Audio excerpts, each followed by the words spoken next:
हाय, क्या जब आप सवेरे सो के उठते हैं तो आपके हाथों के जोड़ों में, पैरों के जोड़ों में अकड़न होती है, दर्द होता है? मॉर्निंग्स काफ़ी बुरी बीतती हैं। जैसे-जैसे आप सवेरे सो के उठते हैं और मूवमेंट शुरू करते हैं तो आधे घंटे में, 1 घंटे में आपको बेटर लगता है और दिन उल्टा अच्छा बीतता है। सो आपको रूमेटॉइड अर्थराइटिस हो सकती है। मैं डॉक्टर विशाल निगम, एक स्पाइन एंड ऑर्थोपेडिक सर्जन जो दिल्ली में और नोएडा में प्रैक्टिस करता हूँ। आज आपको शॉर्ट में बताऊँगा कि रूमेटॉइड अर्थराइटिस क्या होती है, सिम्पटम्स क्या होते हैं, डायग्नोसिस कैसे बनती है और ट्रीटमेंट ऑप्शंस क्या-क्या होते हैं। सो रूमेटॉइड अर्थराइटिस एक ऑटो इम्यून डिजीज है। ये वेयर एंड टियर डिजीज नहीं है। वेयर एंड टियर डिजीज होती है जो एजिंग प्रोसेस की डिजीज होती है। जैसे लोगों को एक टाइम के बाद 60 साल में, 70 साल में घुटने में दर्द होता है, वो एजिंग प्रोसेस है। कार चल रही तो टायर घिस रहा है, वो एजिंग प्रोसेस है।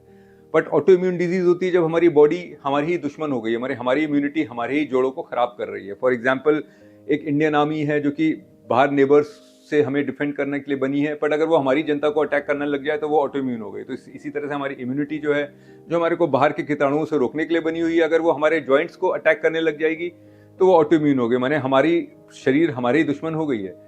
अब यही इम्यूनिटी हमारे जॉइंट्स के साथ साथ हमारी स्किन को भी अटैक कर सकती है, हमारी आंखों को भी, हमारे लंग्स को भी, हमारे हार्ट को भी। तो इसका मतलब क्या है कि जॉइंट्स के साथ साथ heart disease, lungs disease, skin में रैशेस, ये सब भी, आईज में ड्राइनेस, ये सब भी हो सकती है। बट सबसे ज़्यादा स्पेसिफिक इसकी जॉइंट के सिम्टम्स होते हैं। सो रूमेटॉइड अर्थराइटिस का मतलब होता है कि हमारी ऑटोइम्यून डिजीज है जो हमारे जॉइंट्स को खराब कर रही है, और ये specifically 40 to 60 years age group में काफ़ी पीक पे पाई जाती है।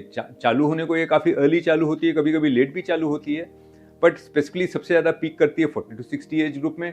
एंड फीमेल्स में ऑलमोस्ट 3 टाइम्स ज़्यादा इंसिडेंस होता है मेल्स के। तो फीमेल्स को सबसे ज़्यादा इंसिडेंस होगा, मेल्स को कंपैरेटिवली कम होता है।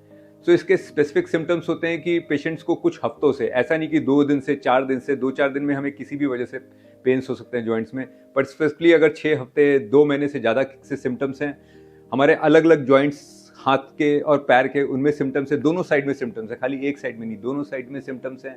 नेक में स्टिफनेस है, सबसे स्पेसिफिक कि मॉर्निंग्स में स्टिफनेस है। जब हमने मूवमेंट नहीं किया है रात भर, तब जॉइंट्स में इतना फ्लूइड भर गया है कि हमारे को बड़ी स्टिफनेस लग रही है, अकड़न लग रही है। और जब हम मूवमेंट कर रहे हैं तो आधे घंटे में, स्पेशली 1 घंटे में हमारे को पेन में कमी मिल रही है, ये रूमेटॉइड अर्थराइटिस हो सकती है। सो वेयर एंड टियर वाली अर्थराइटिस होती है जो दिन में ज़्यादा होती है, जैसे जैसे हम एक्टिविटीज करते हैं तब ज़्यादा होती है। जो रूमेटॉइड अर्थराइटिस होती है उसका उल्टा काम है, वो जब हम सो के उठते हैं तब वो ज़्यादा होती है। दिन में उल्टा, जैसे जैसे मूवमेंट करेंगे वैसे वैसे जॉइंट का फ्लूइड कम होगा तो वो उल्टा कम होती जाती है। सो रूमेटॉइड अर्थराइटिस के टिपिकल सिम्टम्स क्या होंगे कि जब मॉर्निंग्स में सो के उठेंगे तो काफ़ी अकड़न लगेगी, पर जैसे दिन बीतेगा वैसे वैसे हम बेटर होते जाएंगे। जब ये कई सालों से चलती रहती है तो धीरे धीरे से हम देखते हैं कि लोगों के जॉइंट्स में डिफॉर्मिटीज आने लग जाती हैं, अलग अलग शेप के जॉइंट्स हो जाते हैं, कभी कभी किसी तरीके के, कभी किसी तरीके के जॉइंट्स हो जाते हैं। वो इसलिए क्योंकि रूमेटॉइड अर्थराइटिस में क्या हो रहा है कि हमारी अर्थराइटिस एक तरीके से जैसे दीमक हमारे किसी वुड के या डोर को खा रही है, वैसे ही रूमेटॉइड अर्थराइटिस हमारे जॉइंट्स को खा रही है। तो जॉइंट में सूजन आई है, वो सबसे पहला सिम्टम है, पर फिर वो हमारी कार्टिलेज को खाने लग जाती है। कार्टिलेज के साथ साथ मसल्स को खराब करने लग जाती है। जब मसल्स खराब होने लग जाती है, जो जॉइंट्स जो हमारे सीधे हैं, अगर इस साइड की मसल खराब होगी तो इस साइड में जॉइंट चला जाएगा, अगर इस साइड की खराब होगी तो इस साइड में चला जाएगा। इस तरह से ये डिफॉर्मिटीज आनी शुरू हो जाती हैं। So over a period of time क्या होता है कि आपको जॉइंट्स में स्वेलिंग और पेन तो रहती है, बट आपके डिफॉर्मिटीज आ गई होती हैं, फंक्शंस में कमी हो गई होती है और बहुत सारे सिम्टम्स आ जाते हैं। सो डायग्नोसिस बनाने के लिए एक ऑर्थोपेडिक सर्जन की या रूमेटोलॉजिस्ट की ज़रूरत होती है। वो एक तो सिम्टम्स देखेंगे, सिम्टम्स में अगर डिफॉर्मिटीज़ दिख रही हैं, स्पेसिफिक डिफॉर्मिटीज़ होती है, तब तो काफ़ी क्लियर ही हो जाता है कि रूमेटॉइड अर्थराइटिस है। इसके अलावा भी कई सारे टेस्ट होते हैं जिससे हम डायग्नोस करते हैं कि रूमेटॉइड अर्थराइटिस है कि नहीं, जैसे rheumatoid factor, anti-CCP antibodies, ESR, CRP.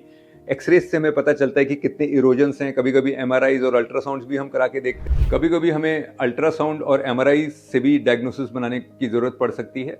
एक बार जब हमारी डायग्नोसिस बन जाती है, हमने सिम्टम्स देख लिए कि हाँ ठीक है, दोनों साइड के जॉइंट्स में कुछ हफ्तों से, कुछ महीनों से मॉर्निंग में स्टिफनेस है, पेन है, डिफॉर्मिटीज़ आनी शुरू हो गई हैं, हमारे टेस्ट भी सपोर्ट कर रहे हैं कि रूमेटॉइड अर्थराइटिस है, तब फिर ट्रीटमेंट शुरू होता है। ट्रीटमेंट जनरली 2 टाइप्स का होता है, मेडिकल ट्रीटमेंट भी होता है और सर्जिकल ट्रीटमेंट भी होता है।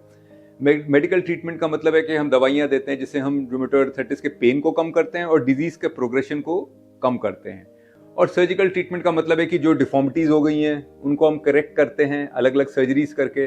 नीज खराब हो गए तो नी के रिप्लेसमेंट्स करते हैं। तो इस तरह की चीजें होती है जो सर्जिकल प्रॉब्लम्स हैं। बट अगर हमने अर्ली एक्ट कर लिया तो चांसेस ये है कि हमारे को सर्जरी तक जाने की जरूरत नहीं पड़ेगी। सो बेसिकली समझिए कि 3 टाइप की मेडिसिन होती हैं जो आज की डेट में हम लोग यूज़ करते हैं। एक तो हम पेन कंट्रोल करते हैं, जो कि हम लोग पेन किलर्स खाते हैं, कभी कभी स्टेरॉइड्स देते हैं जो कि एकदम से ज़्यादा पेन हो गया है तो उसको कंट्रोल करते हैं।